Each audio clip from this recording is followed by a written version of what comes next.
না, আমরা বুড়ির গড়েই আসলাম, পবিত্র তাইফ শহরে। আমরা জানি যে মুহাম্মদ সাল্লাল্লাহু আলাইহি ওয়াসাল্লাম যখন যাওয়া আসা করতেন এই পথে বুড়ি ঠিক পথ রোধ করে রাখতেন কাঁটা দিয়ে, এই যে ঘরের সামনে।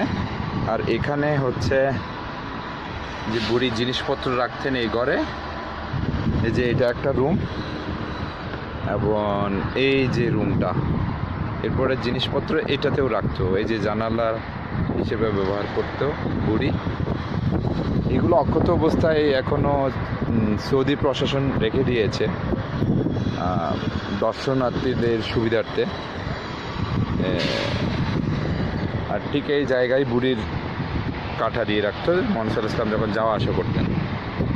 ওকে, তাইফ শহর থেকে বিদায় নিচ্ছে। আল্লাহ হাফেজ, আসসালামু আলাইকুম।